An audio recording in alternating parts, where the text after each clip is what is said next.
Hey all, welcome back to the channel, and today we look at the oddity that is Transformers Kingdom Wingfinger. It is the newest of the fossilizers, and by my reckoning, the only one to use this mold. I don't think there's a mold reuse happening here, which is very intriguing to me. Everything to do with her, because I do believe it's a female character, and that's probably how I'm going to refer to this character going through the rest of the review. I don't know why I think that, or where I heard it, or where I read it, but I feel like Wingfinger is supposed to be a female character. Anyway, everything to do with her is going to be our focus this time around in the latest GotBot True review.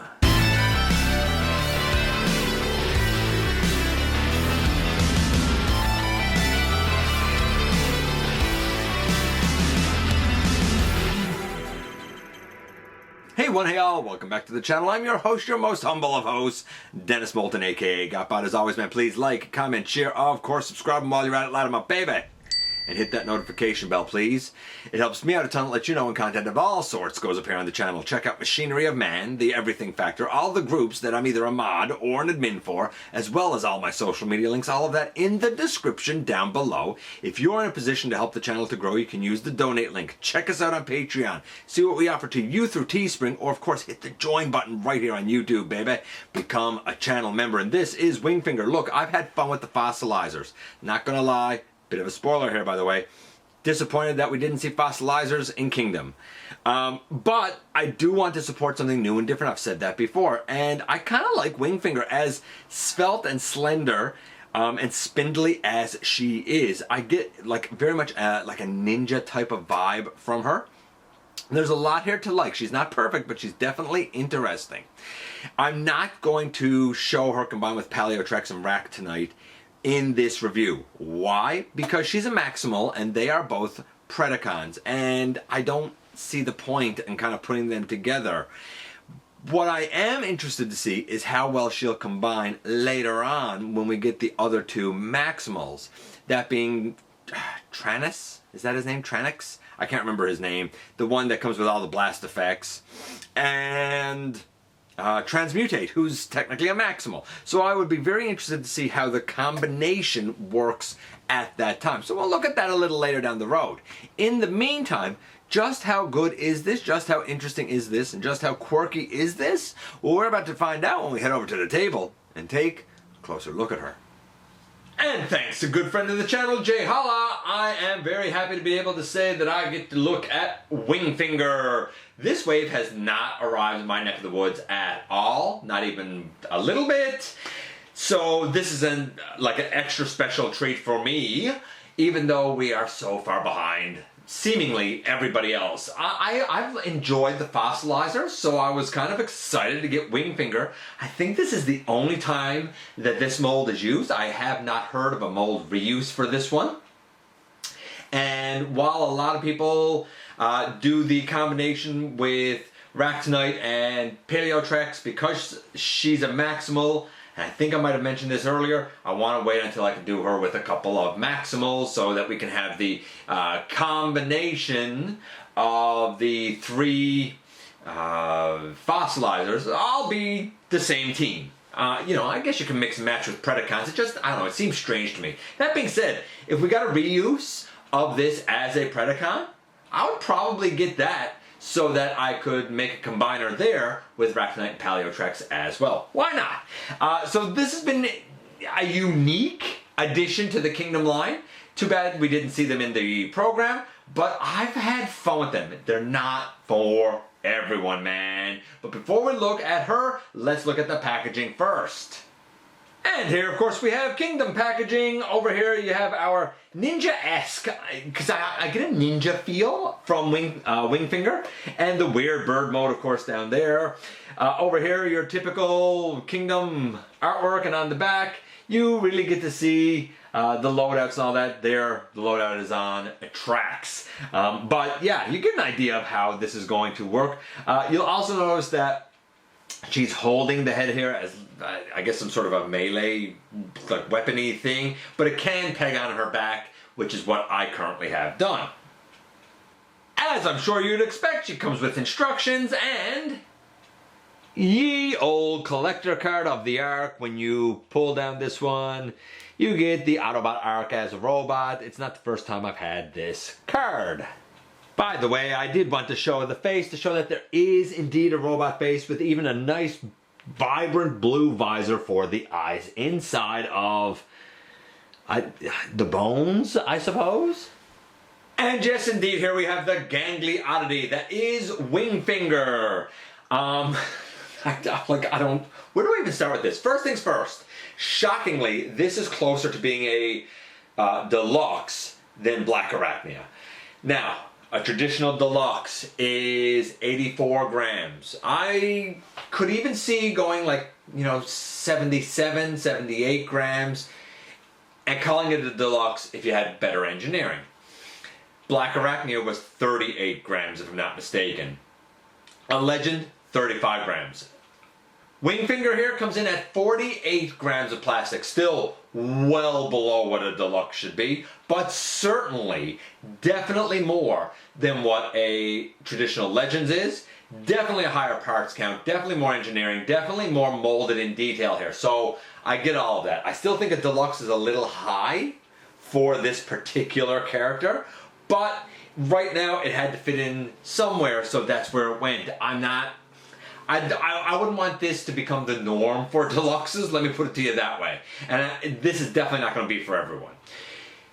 Nevertheless, let's get into some scores. I'm going to say that for the look, 10, because how can we not say it's a 10? We have nothing else to compare it to at all but this.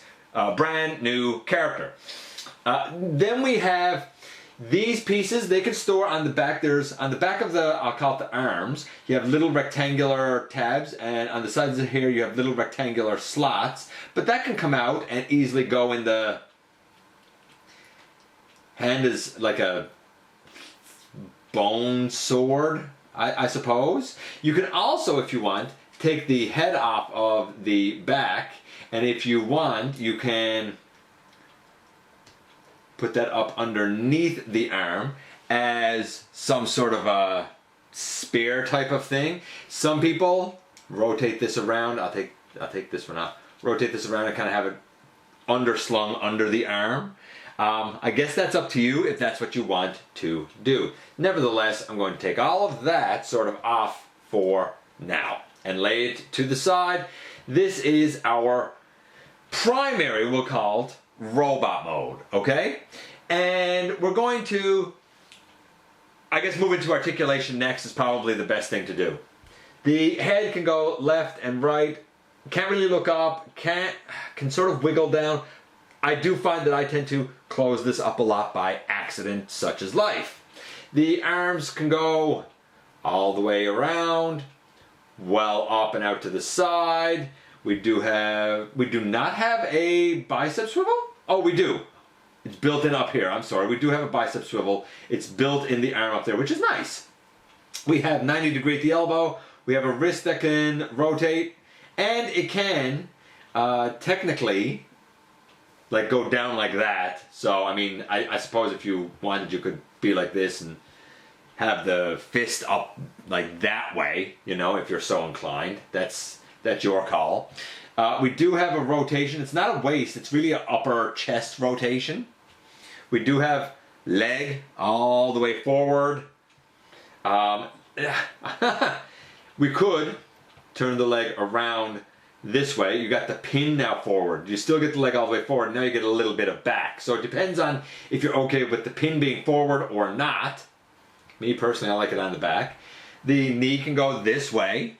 The knee can go back this way, super deep. The toes can go, well, the ankle, I guess, can go back, and it can go forward. I guess this, toe can go up, but there is no ankle tilt side to side this time. And I guess, in terms of, splits out to the side, can do full splits out to the side. The ankle tilt missing is a bummer, but for as small as this is, I'm not really shocked, honestly. I look at this and all I can think of is Doc, that medic from G1, that was very spindly. That's the sensation that I get from this character. I don't, 9.75 because ankle tilt is missing. We'll say 9.75. We're going to kind of, I guess, go to the bird mode.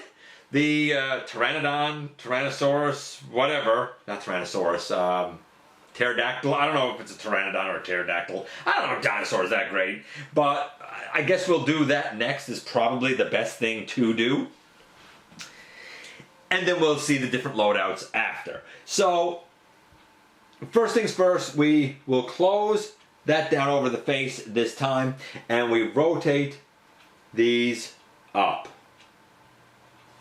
And we're kind of gone off screen, so I'm actually going to readjust things here a little bit. Okay, so with these up now, we should be able to bring them in on the side of the head and rotate these around so that the, I guess the pegs are to the outside. Now there should be little tabs on the side of the head here.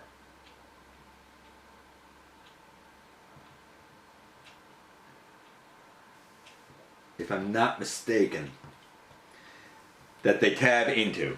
And there's little, see if I can show this. There's a little tab right there and it tabs in like that. Then we should be able to take that section off of the body, and really we're kind of like bending the body, and then we're opening the legs all the way out to the side. Once we open the legs out to the side, we should be able to flip them around so that the claws are now forward, and flip this one around the same way so that the claw is now forward. And we should be able to kind of take these sections out here and put that, I don't know what you call it, wing bone in there, I suppose. And do the same on the other side, where we use the bottom of the foot. Oh, wrong way. We put the wing bone in there like that. And you can see, like, if you want, there's a fair wingspan here, to be honest with you.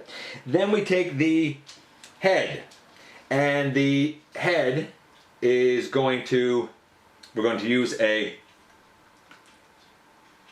peg here and put it in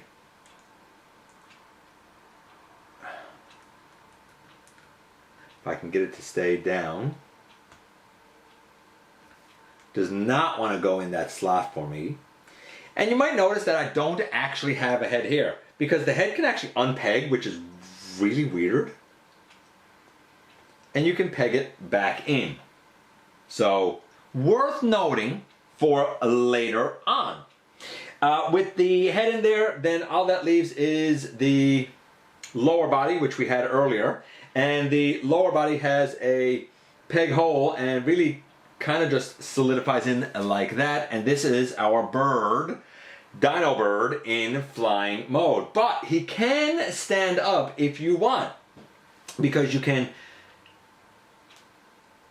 turn the feet and make them stand up, so he can actually stand up like this, and we bring the head down. If you want to bring the head down even more, you can rotate that around and bring the head down even a little bit more. And if you want, you can even bring down the wings, I suppose, and have our boy stand up, or our girl, I should say, stand up.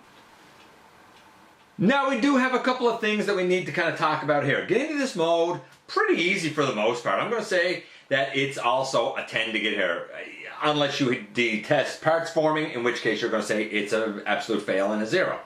But all these weaponizers, fossilizers, they've been like it since Siege started a couple of years ago. A couple of things we can do here with the head. The head, like right now I'm using the back peg, but you could easily use, this peg if you prefer, and you want the head to sit back further. The mouth, it can open, which is kind of cool, but unfortunately there's not like a locking point in between this and this, so it needs to be open a lot. As was mentioned, that back piece can actually come off, and the reason it can come off is because it opens up and it is the combined mode head, so that's why you can take that out. There is a method to that madness, so to speak. I don't know how often I'll use it, but we'll see, I suppose. Now I gotta get this back on, which is a challenge in and of itself. There. So this is like the basic bird mode. I dig it. Naturally, we can take this all apart, and it can become a number of things. I'm going to do the easiest one first, and the easiest one is kind of like this crossbow is the best thing I could think of to call it. And for the crossbow, we remove that, and we remove the, if I can do it now, of course it's not going to want to come apart for me now. There, remove that, and we're left with this piece that we had all along. We take that out, and then we put this piece back in there, and we do the same on the other side. We take the claw piece out, and we put this piece back in there. And I think we're supposed to go like that, if I'm not mistaken, and have the peg holes, not peg holes, the pin holes, like facing down. Turn these so that they would look very, I guess, arrow-ish. And I'm pretty sure that that's about it. Now, to see this in use, we actually use this peg here, and it becomes more of like an arm-mounted type of, I guess, accessory. So it would sort of look like this. We're using the Selects exhaust here to help us out. You could also use this same peg and put it in on the back, I believe. Maybe this way. Yeah, that way. And you could store it on the back, but if you're so inclined, you could actually elongate this again by putting the claws in here and kind of make this like a fearsome backpack that looks something like this. And you can kind of see here that all we have done is the wings, as if we were going to the like dinosaur mode, except instead of having it, you know, loaded up with the rest of the body of Wingfinger, we just have it put here almost like a glider. Almost like a glider. So we have that there. We can also take the, I guess we'll say the upper body. Like here's the upper body with the robot head, right? And you can open out the arms. Like, you know, right there's the upper arms. And then rotate them up. And using a peg hole underneath the head, you can make this into like an axe type of thing. I don't know if that's any good, but like it's a, you know, it's an option. And then all that really leaves you with are the, I'll call it the forearms and hands. And they have little pegs on them as well. So I don't know, I guess you could put it there on the shoulder as like little, some sort of little shoulder claw things, I guess, maybe, you know, sorta, kinda. I'll give credit where credit is due. It certainly makes exhaust here look far more formidable. At the end of the day, the oddity known as Wingfinger definitely won't be for everyone. There's no doubt about that. Very different character, very stylized transformation in alt mode, very weird loadouts. I dig her, and in all honesty, the look has to be a 10 because we have nothing else to compare it to. The articulation is really a 10. I mean, you can get a ton of dynamic poses even with the Actually, it's a 9.75 because the angle's gone. And the transformation is as versatile as these weaponizers, fossilizers are. The only limitation is your imagination. It gotta be a 10, man. It gotta be a 10. Overall, this is fantastic, but I totally understand how it most certainly won't be for every fan. Here we are once again. Here she is. Okay, so her loadouts are weird. I don't use the loadouts, but if you do, cool. I get where they were going with some of it. Some of it is just outright strange, a little bonkers. But nevertheless, it does have a certain charm to it. The robot is actually quite functional, if we can call this a robot. The only thing that kind of bugs me with the robot is that I tend to always kind of like close down the top of her head over her robot mode face. I like the character. Do I wish the body had a little bit more? Sure. Do I think it works well? Yes. Do I think it's weird? Absolutely. Is it going to be for everyone? Definitely not. But it certainly is for me, and that is good enough. Let me know what you think about Wingfinger. Do you like her? Do you not like her? I appreciate you guys coming by, giving me some of your extremely valuable time. I do know how important it is to you. If you are in a position to help the channel to grow, you can use the donate link. Check us out on Patreon, see what we offer to you through Teespring, or of course hit the join button right here on YouTube, baby, to become a channel member. Don't forget that somehow, some way, each and every single day, you right there, you do make a difference. Please hit the subscribe button, stick around, have some fun with us, and I look forward to the next time that you and I get together to have another visit, either in the live streams on Thursday nights, at the stop motion premieres, or the old-fashioned way, baby, right here inside the videos.